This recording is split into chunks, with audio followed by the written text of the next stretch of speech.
Well, good morning, everyone. Can you hear me? I'm standing in front of some incredibly brave legislators today, Democrats who, despite pressure and despite calls for their arrests, left Texas to stop Republicans from passing a map that blatantly keeps Republicans and Trump in power. A deliberate attempt led by Republicans to silence voters and appease Donald Trump. But what the GOP didn't count on was a public ready to fight back against their power grab.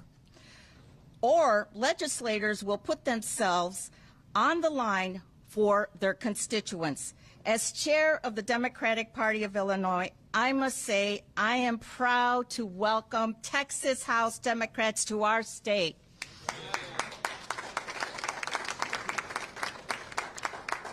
As the first Latina chair of the state party, I am proud to stand with them to protect voting rights, fairness, and the representation for Black and brown voters. With that, I want to pass it over to one of the most extraordinary people that I have encountered and met, our Lieutenant Governor Juliana Stratton.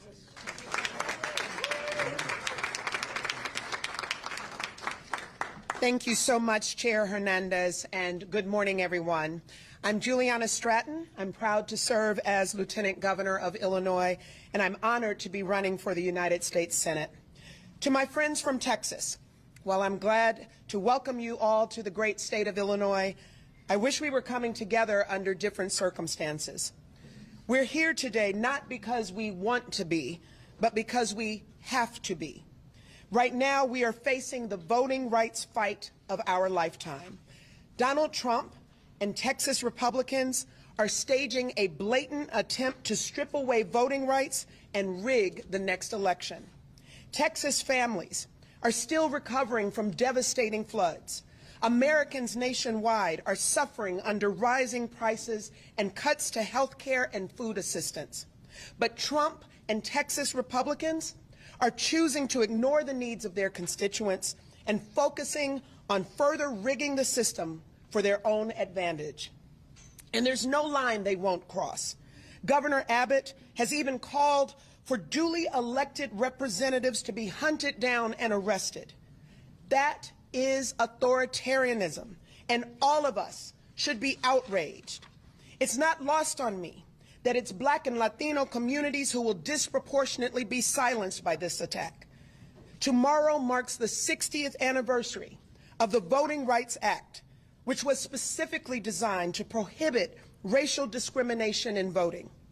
That progress was only possible because people were brave enough to fight for it. People like my dad, Henry, a Navy veteran, who marched from Selma to Montgomery 60 years ago because voting rights were under attack. But here we are in 2025. Trump and Republicans will stop at nothing to roll back that progress.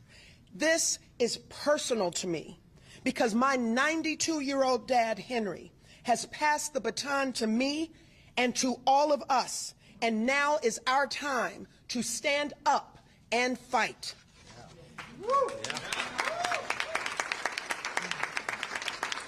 We have a message for President Trump and Governor Abbott. We are watching you. In Illinois, we don't sit on the sidelines. In Illinois, we don't take kindly to threats. And in Illinois, we fight back. If Trump and Texas Republicans won't play by the rules, we will look at every option available to stop their extreme power grab, and nothing will be off the table.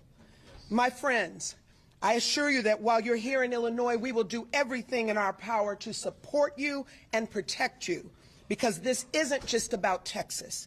It's not just about Illinois. It's about every American having the right to be heard.